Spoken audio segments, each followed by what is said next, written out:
Vamos continuar a falar do nosso amigo segurado contribuinte individual. Não vacila, não perde o foco, vamos seguir o jogo. Ô Vini, artigo 11, inciso 5 da Lei 8213, segurado contribuinte individual. Você não pode perder o foco. Antigamente, a gente tinha a previsibilidade de um trabalhador autônomo clássico. Só que hoje, além do trabalhador autônomo clássico, a gente tem outras categorias de segurados contribuintes individuais. Perdão. Vamos seguir. Olha só. No inciso 1, no primeiro item, melhor dizendo, no primeiro item do inciso 5 aqui, do item 5 da Lei 8213, eu passei a escrever aqui o segurado especial que melhorou de vida. Coloquei até um bonequinho sorrindo aqui. Para tu colocar aí no teu material, primeiro inciso, segurado especial que melhorou de vida. Vai lá na Lei 8213, vai lá no item 5, vai lá no primeiro inciso ali que relaciona. Vini, por que ele é chamado segurado especial que melhorou de vida? Olha só. Quem é segurado especial? É o cara que trabalha, exerce as atividades numa área de até 4 módulos fiscais. É o pequeno produtor rural.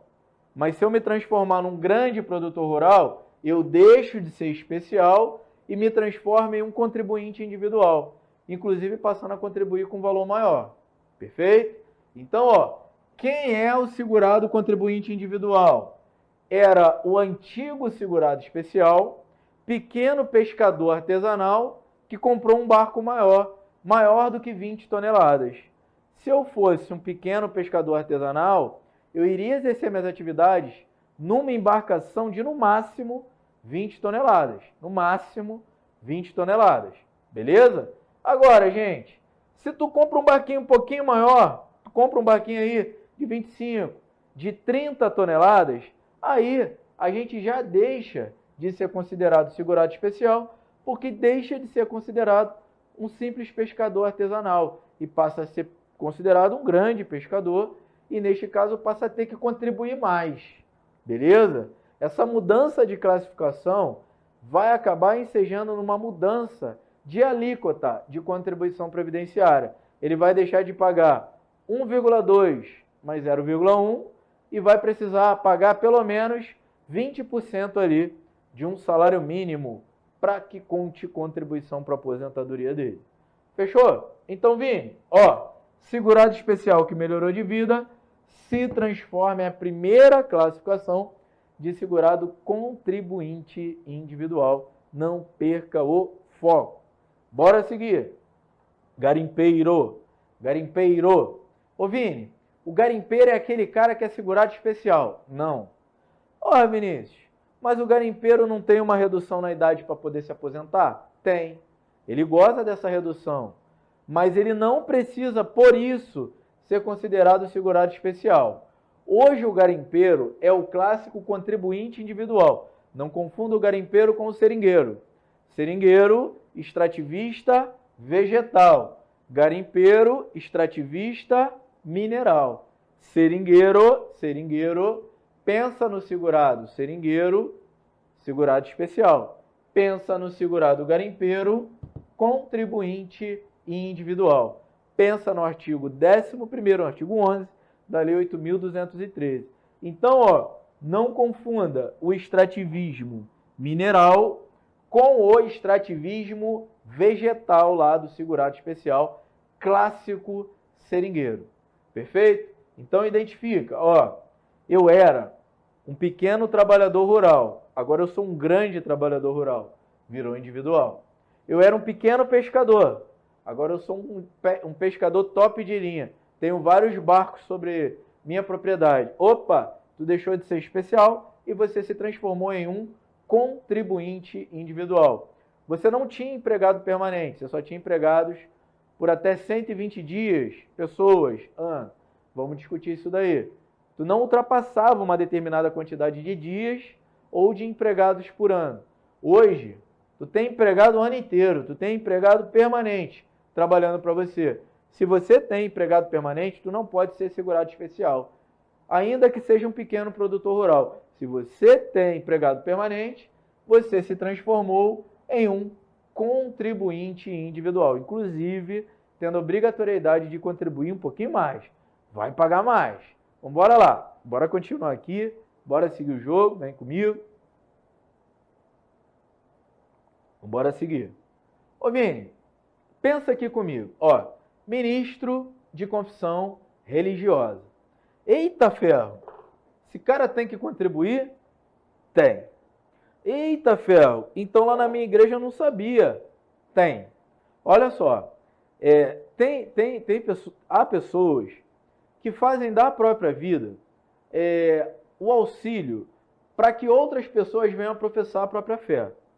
São os pastores, são os padres, e eles vivem do exercício dessa atividade. Vini, mas será que esses caras recebem salário? Recebem remuneração? Recebem dinheiro para fazer isso? Alguns sim. Alguns sim. E se alguns renunciaram às próprias atividades, renunciaram à própria visão de vida pessoal, em decorrência de uma visão religiosa, para auxiliar a outras pessoas na profissão da própria fé, e esses caras que fizeram essa renúncia recebem algo por isso, a gente não pode considerar, por exemplo, um padre, por exemplo, um pastor, um empregado. A gente não pode considerá-los empregados, em regra geral. Até porque exercem atividades de cunho voluntário, ainda que de forma remunerada. A gente não poderia caracterizar uma subordinação. Não tem um empregador acima deles. Eles estão exercendo as atividades ali de boa fé e de total forma voluntária. Mas, Vini, é um voluntário relativo, porque eles recebem, sim, para que eles possam se manter. Só que, olha só, embora eu não consiga caracterizar o vínculo de emprego de um padre, de um pastor, de alguém que viva da profissão da própria fé para auxiliar outras pessoas, se eles recebem dinheiro, eles têm que contribuir. E se eles contribuem, a qualidade de segurado deles é de contribuinte individual. Não vacile. Não perca o foco. Olha só. Então, na época, inclusive, que eu fiz a pós de processo do trabalho, um dos caras que havia a maior incidência de denúncias sobre não contribuições era esse cara aqui. É esse cara aqui que está lá no inciso 5 da Lei 8.213 do artigo 11. É o cara que vive da profissão da própria fé, mas que, na prática, não faz as contribuições previdenciárias. E, geralmente, alguém só o obriga a contribuir a partir de uma denúncia. Alguém vai lá e denuncia. Geralmente é a sogra do pastor.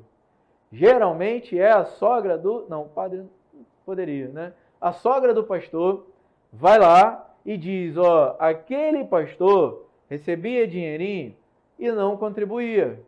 E ele era um segurado obrigatório na qualidade de contribuinte individual. Deu para visualizar? Então, se tu conhecer um aí, e se tu for sogra, vai lá e denuncia ele. Tranquilo? Vamos embora continuar. Gente, esse cara aqui a gente já conversou. Esse carinha aqui a gente já conversou quando falamos do empregado.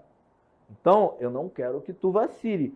Tem até lá no meu Instagram, seu cabeçudinho, dica desse cara aqui, objetivamente. Olha só, brasileiro civil, então não serve brasileiro militar. Porque a gente está querendo enquadrar aqui segurado obrigatório do regime geral de Previdência Social. Brasileiro civil. Se você é brasileiro civil, foi representar um organismo oficial internacional, deixa eu te dar um exemplo. Tu foi contratado pelo próprio organismo oficial internacional, residindo no Brasil ou residindo no exterior, não tem problema. Você é um cara que tem uma grande capacidade técnica, que tem uma grande capacidade funcional, foram lá e te contrataram para representar um organismo oficial internacional que o Brasil é membro efetivo. Beleza? O Brasil é membro de um conselho lá da ONU, o Brasil é membro da FAO, que é uma organização internacional que vem a proteger os países, integrar os países do mundo para acabar, erradicar a fome.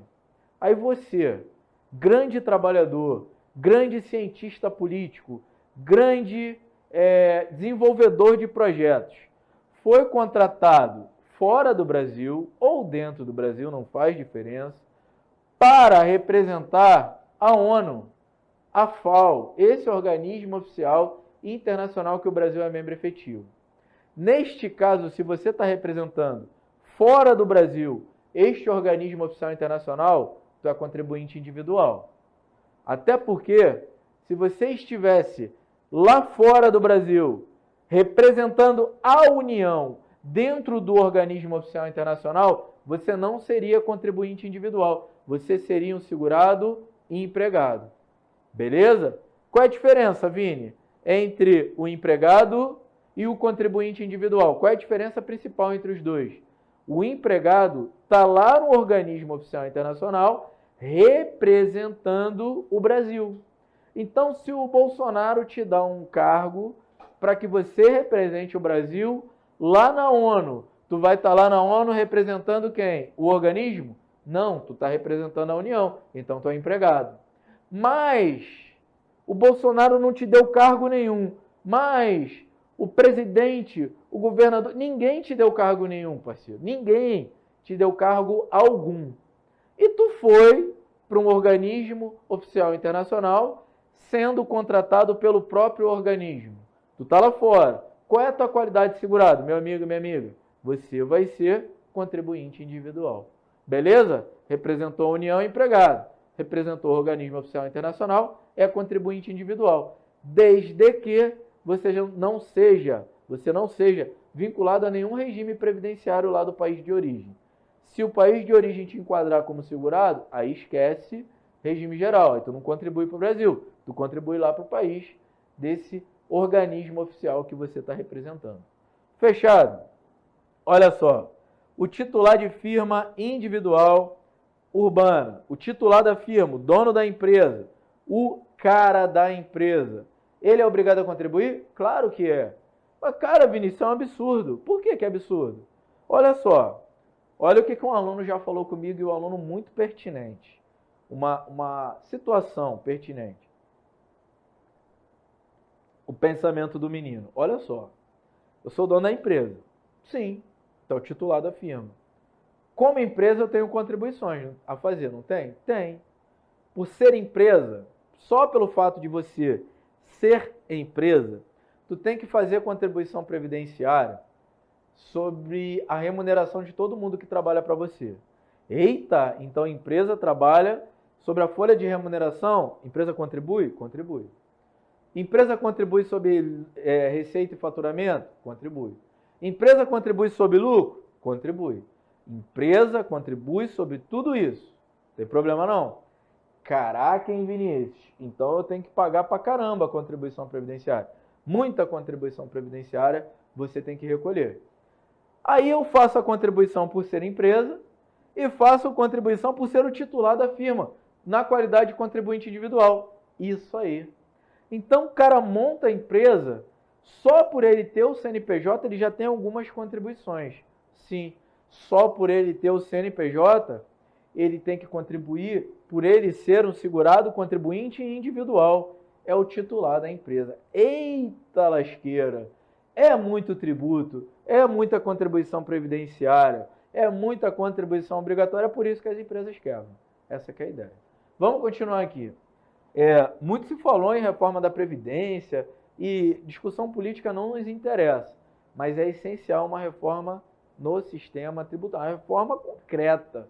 Reforma concreta, não é essas reforminhas aí que a galera traz não. Tem que sintetizar o máximo as contribuições previdenciárias, por que não? Mais os tributos em regra geral. Antes da reforma tributária não pode acontecer nenhuma outra reforma. A reforma da Previdência, infelizmente, veio antes do que uma reforma tributária palpável, concreta. Aí a economia gira de vez. Vamos trabalhar aqui. Ó, diretor não empregado. Eita ferro, Vinícius. Explica aí para mim quem é esse cara. Ó, eu tenho o diretor empregado e eu tenho a figura chamada diretor não empregado. Tem esses dois carinhas aqui. Esse diretor empregado, ele possui os requisitos do vínculo. Já esse diretor não empregado, ele não cumpre todos os requisitos do vínculo empregatício. Visualize isso daí na tua mente. Ó, diretor empregado. Qual é a qualidade de segurado desse cara? Empregado, cabeção, o nome já diz. Quanto que esse cara paga de alíquota de contribuição previdenciária? 7,5%, 9%, 12% ou 14%. Ô Vini, e o diretor não empregado? Esse cara não cumpre ao mesmo tempo os requisitos que vêm a caracterizar o vínculo empregatício. Principal requisito que esse cara aqui não cumpre: subordinação. Ele não é subordinado a ninguém. Ele é o cara, ele é o diretor que ele só se subordina ao estatuto da empresa. Ele não tem uma figura para a qual ele deva satisfação. Ele tem autonomia no exercício das atribuições funcionais desse cara. E esse cara está previsto no próprio Estatuto Social. A própria regra que integralizou o capital da empresa tem que prever a possibilidade de ter ou não essa figura chamada diretor não empregado, não subordinado. Esse cara aqui não está sujeito, por exemplo, a controle de horários. Ele chega a hora que ele quer, ele vai embora a hora que ele quer, ele chega às 7 horas da manhã, 6 horas da manhã, ele vai embora meia-noite. Esse cara não tem hora para começar, ele não tem hora para trabalhar, ele não tem que se sujeitar, por exemplo, às regras que vêm a proteger ali o trabalhador empregado, a consolidação das leis trabalhistas. Até porque ele é um diretor, não empregado. Então identifica. Diretor empregado possui os requisitos. Diretor não empregado, falta principalmente a esse cara subordinação jurídica. Ele não está subordinado a ninguém que não seja o próprio estatuto social da empresa. Tranquilidade? Fechadão? Vem aqui comigo para a gente guardar no coração. Olha só, os sócios da empresa, os sócios têm que contribuir. Eu sou um sócio da empresa. Aí, além de você ser sócio da empresa, um cotista, aí você recebe uma remuneração para que você seja sócio. Aí tu é um sócio da empresa e por exercer a atividade de sócio, tu ainda também exerce uma atividade funcional ali na empresa. Tu tem uma função para exercer ali naquela empresa. Opa, Vini, se eu tenho função na empresa, se eu sou sócio e eu recebo uma remuneração em decorrência da função, eu também tenho que contribuir. Fechado? Tranquilo? Ô Vini, e um cara que tu aposta aí na prova? O cara que eu aposto na prova? Esse cara aqui. Aposto muito nesse cabeçudinho aqui para tua prova, meu amigo e minha amiga. Aposto muito nesse carinha aqui para que eles cobrem na tua prova aí, seja ela qual for. Aposto muito. Síndico. O síndico que não recebe remuneração, o síndico que não ganha nada para ser síndico, qual é a qualidade dele de segurado? Ele é um segurado facultativo. É o caso do Vinícius. Vinícius é síndico do prédio, não ganha nada para ser síndico, nem deixa de pagar a cota de condomínio. O Vinícius é um clássico síndico não remunerado. Síndico não remunerado, facultativo na área. Ô Vini, e o síndico remunerado? E o síndico remunerado? Esse cara aí paga quanto? Esse cara aqui, o síndico remunerado é contribuinte individual. Ele vai pagar as alíquotas como contribuinte individual que ele é. Perfeito? As regras para esse cara são totalmente diferentes do síndico não remunerado. O síndico não remunerado paga se quiser contribuição previdenciária. Esse síndico aqui, que ganha para ser síndico, ou esse síndico aqui, que deixa de pagar a cota de condomínio para ser síndico, esse cara aqui é obrigado a contribuir, ó, 20%, pelo menos, de um salário mínimo, pelo menos. Ah, eu posso contribuir mais que isso? Claro, se você ganhar o teto para você ser síndico, tu vai pagar 20% do teto e não 20% de um salário mínimo, perfeito? Então a contribuição previdenciária do síndico vai estar limitada, vai estar condicionada, vai estar relacionada à contribuição do clássico síndico, que neste caso é o síndico remunerado. Ô Vini, fala melhor aí das alíquotas do contribuinte individual. O contribuinte individual, ele paga 20 no mínimo de um salário, 20 no máximo do teto, estabelecido para o regime geral. Existe outra possibilidade? Fique bem atento a esse plano simplificado que existe e que pode passar a não existir mais. Fique ligado à regulamentação das regras relacionadas ao direito previdenciário. Fique ligado, não houve alteração ainda neste aspecto da Lei 8212, mas fique ligado que pode ser que a rapaziada retire essa contribuição de 11. Fique ligado aí. Olha só, o que é o plano simplificado? É o contribuinte individual que optou por pagar somente 11% de um salário mínimo. Ele só paga 11% de quanto? De um salário mínimo. E quando este cara for se aposentar, quanto é que esse cara vai ganhar? Quanto é que este cara vai ganhar? Quanto este cara vai ganhar de... Quanto que esse rapazinho vai ganhar de benefício previdenciário? Um salário mínimo somente.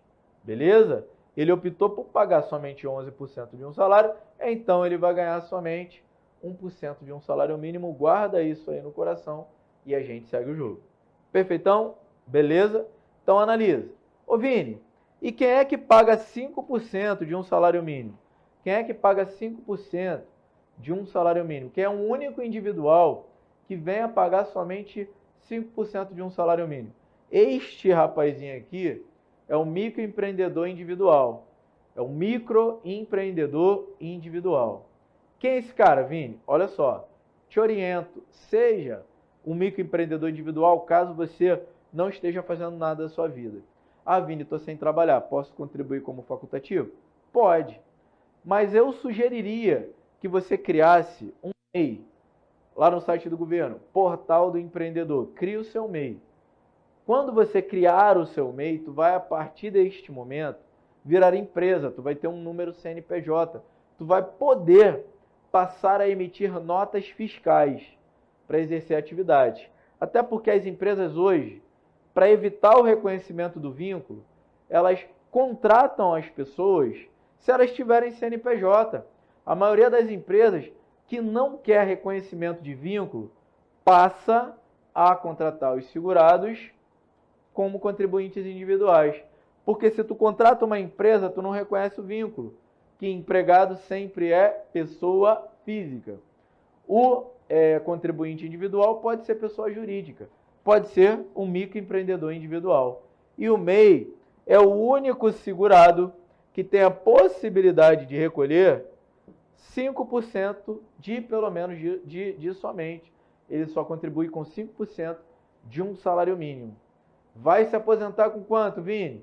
5%, um salário mínimo só de benefício. Ele só tem aquela aposentadoria antiga, aposentadoria por idade, que hoje é uma só, ela está unificada. Ele vai ter que cumprir a idade mínima para conseguir se aposentar. Homem 65, mulher 62. Não havia, na regra antiga, a possibilidade do MEI se aposentar por tempo de contribuição. Hoje não há para mais ninguém. Hoje acabou a possibilidade do segurado se aposentar por tempo de contribuição, inclusive para esse segurado aqui e para esse rapazinho aqui que contribuem com apenas 11%. Então não vacila. Outros exemplos de MEI, Vinícius. Imagina, sabe o nosso amigo camelô? O nosso amigo feirante? Esse rapaz pode contribuir como contribuinte individual. Pode recolher a sua alíquota como contribuinte individual. Ele vai lá e contribui. Ah, Vini, eu sou trabalhador e dou apoio para o feirante. Aí depende, hein? Tu vai poder ser empregado do cara. Tu vai poder ser um auxiliar de um microempreendedor individual. Tu vai poder ser auxiliar, por exemplo, de um contribuinte individual, um profissional liberal, por exemplo. Tu vai ser empregado desse cara. Então, não identifique, quando a questão trouxer para você a figura do feirante, se ele é subordinado a alguém ou se ele não é. Caso ele não seja, ele vai ser individual. Caso eu tenha um auxiliar ali de um profissional autônomo, esse auxiliar vai ser empregado, porque ele está auxiliando aquele segurado a gerar finalidade lucrativa. Então, visualize, defina lá no artigo 11º da Lei 8.213 e identifique aqui os segurados contribuintes individuais. Qualquer dúvida que você tenha, eu estou aqui à tua disposição. Cansou, descansa, não desiste. Um beijo grande, guarda no coração. Valeu, meu amigo, minha amiga. Tchau.